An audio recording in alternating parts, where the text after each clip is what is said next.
تم کبھی خشک جڑی بوٹیاں تھے، تمہارے اندر کی شفا تمہارے پکانے پر نکل آئی۔ ہم کس کے ذریعے معاش ہیں؟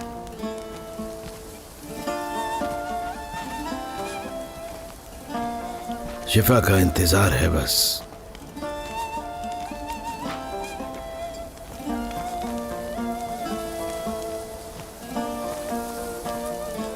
بالا خاتون، مجھے خوشی ہے کہ آپ کا رزق آج میرے دسترخوان پر ہے۔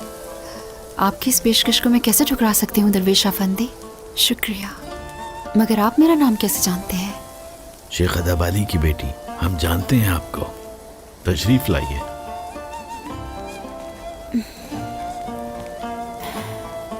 آپ سب بھی تشریف رکھیے۔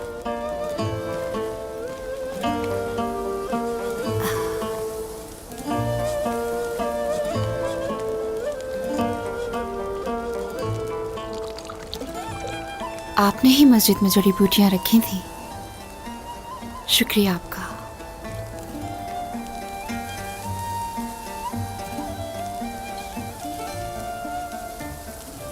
مگر میں اس بیماری کے ساتھ جینے کی عادی ہو گئی ہوں درویش افندی۔ بسم اللہ الرحمن الرحیم۔ عادت ڈالنا الگ بات ہے، لیکن صبر کرنا ایک الگ بات ہے۔ حضرت ایوب علیہ السلام کی طرح بالا خاتون، حضرت ایوب علیہ السلام نے 80 سال کی زندگی میں کئی طریقوں سے کمایا۔ انہیں اللہ نے اولاد دی اور بہت سی دولت سے نوازا تھا۔ پھر ان کا امتحان کا وقت آیا، پھر اچانک سارا خاندان سو رہا تھا، گھر گر گیا ان کا، اور ان کے 10 بیٹے مل پہ ترے دب گئے۔ دل ٹوٹ گیا ان کا، مگر امتحان ابھی ختم نہیں ہوا تھا۔ ایک صبح جب وہ اٹھے، ان کے جسم پر بیماری لاحق ہو گئی۔ کوئی طبیب اس بیماری کا علاج نہ ڈھونڈ سکا۔ دیکھتے ہی دیکھتے کئی دن گزر گئے اور بیماری پھیلتی گئی سارے جسم پہ ایوب علیہ السلام کے۔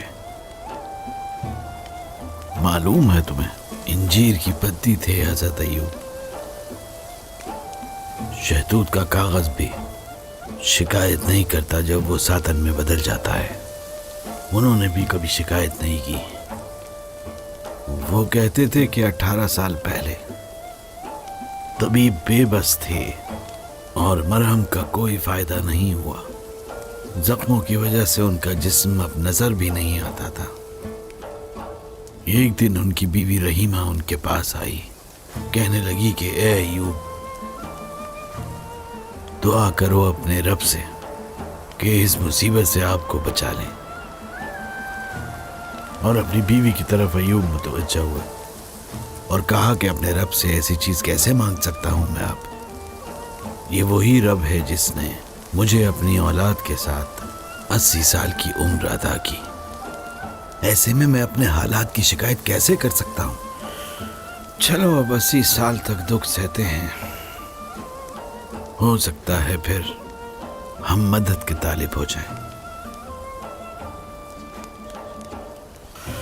ایوب علیہ السلام اللہ کے نبی تھے، جن کے متعلقین بھی تھے۔ یہ صورتحال شیطان کے لیے بالکل موزوں تھی۔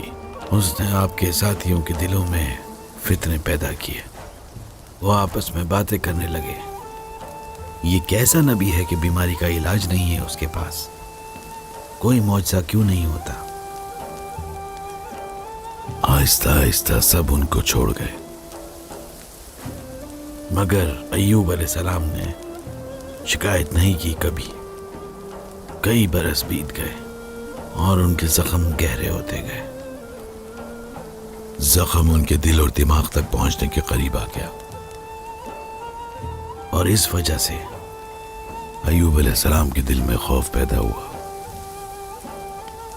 اگر وہ زخم میرے دل و دماغ تک پہنچ گیا، رب کو کیسے یاد کروں اب؟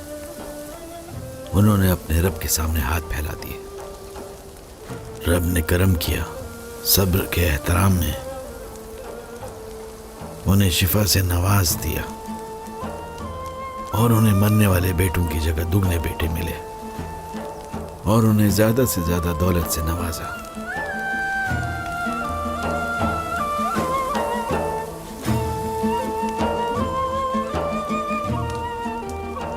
اللہ کے ہاں ان لوگوں کے لیے خوشخبریاں ہیں جو صبر کرتے ہیں، ایوب علیہ السلام کی طرح بالا خاتون۔ میری دعا ہے کہ یہ جڑی بوٹیاں شفا بخشوں۔